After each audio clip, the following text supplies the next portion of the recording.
BBC Radio Leeds. Good morning, 7 minutes after 8. Now, can you remember pressure that you felt when you were younger just to fit in? Maybe it was to wear a certain style of clothes, have your hair done in a particular way, or to look like everyone else.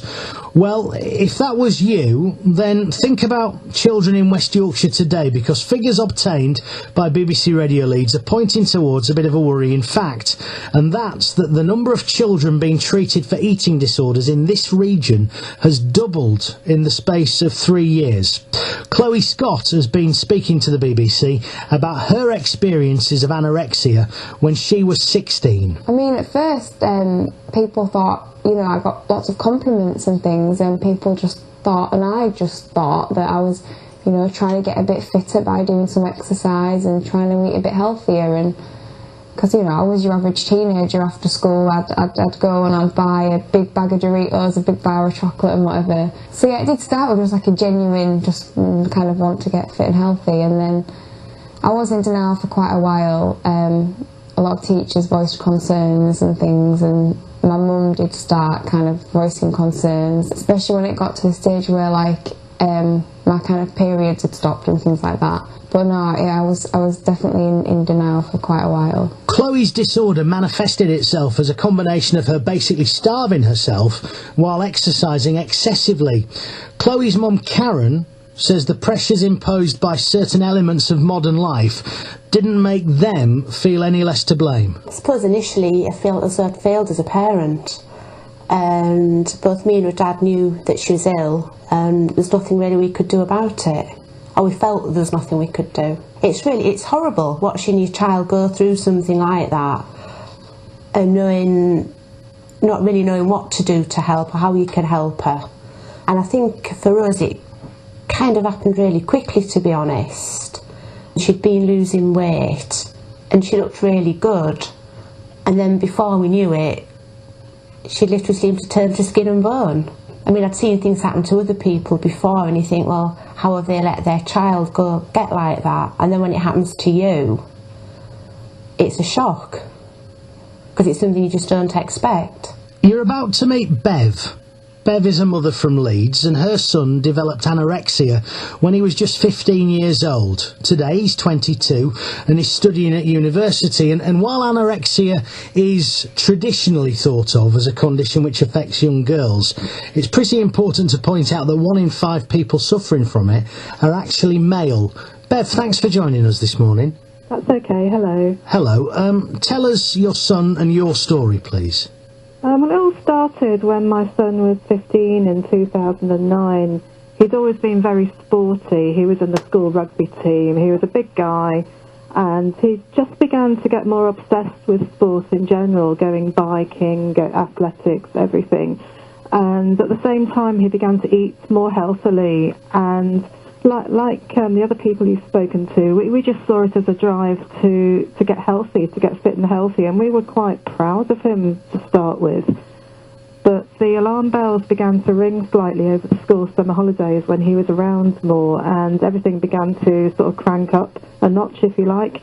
He became even more fussy about food, and he began to cut things out, like fats and carbohydrates. And he'd slimmed down recipes, so they were really quite disgusting, but he'd be convinced that this was the nutritional way to go. He seemed to have begun to lose his rationality when it came to thinking about true nutrition and balanced diets. And meanwhile, his exercising just cranked up several notches, and he began to get really, really obsessed with it, and obsessed with getting a six-pack. But initially it was all about getting bigger, not getting smaller.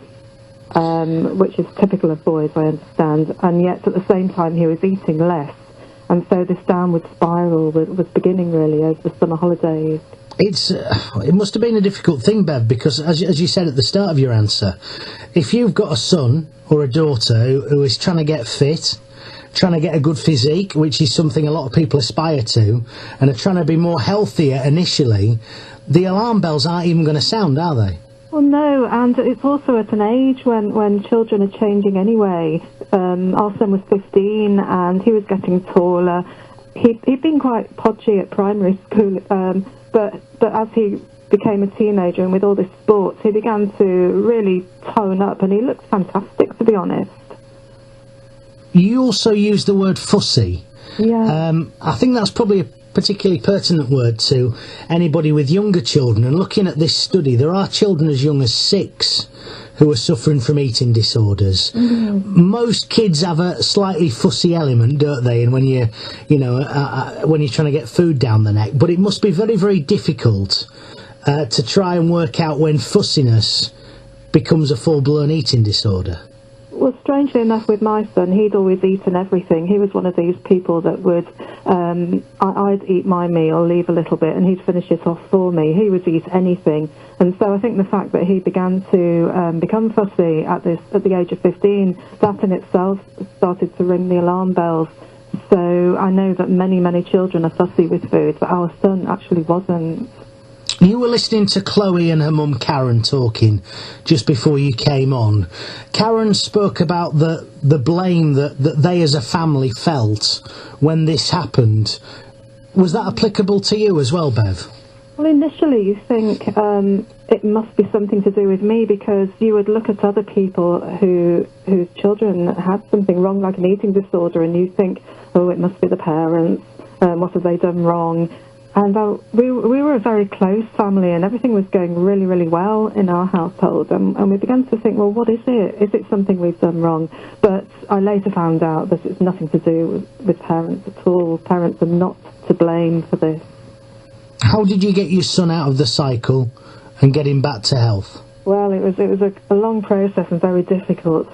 Initially, it was difficult to get him diagnosed by the GP, because as your other speaker said, children can be in denial, and they can often hide the symptoms very well. And I know in the GP's waiting room, my son was sitting there saying, there's nothing wrong with me, it's my mum, she's making it up. And also because he was a boy and he'd been a rugby player, he'd been quite big. And so although he'd lost an awful lot of weight, he was still within the healthy range on paper, if you like. So it took a long time to get him diagnosed, and then it took a long time to get him referred, and it took even longer to get him into treatment, because I don't think people saw it as serious. And yet also, as your other speaker said, everything happens so quickly at this stage. It's like they're on a roller coaster, and it all just goes whoosh downhill, and it's frightening when you're waiting for treatment, and it's almost as if no one else seems to be taking it seriously.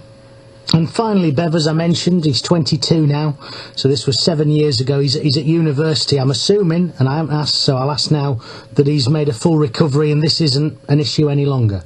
Oh yes, he's actually just finished his final exams a couple of days ago, and someone said to me the other day, I bet that was a day you never thought would happen, and I said yes, and we're so proud of him. He's really pushed to recover and to do everything to get out of this eating disorder and get on with his life. We're very, very proud of him, because after all, it was mostly down to him. Bev, thanks for your time this morning. We're talking about this on BBC Radio Leeds because figures obtained by us are pointing towards the worrying fact that the number of children being treated for eating disorders in this region has doubled in the space of 3 years. And thank you to everybody who has contributed to that conversation this morning.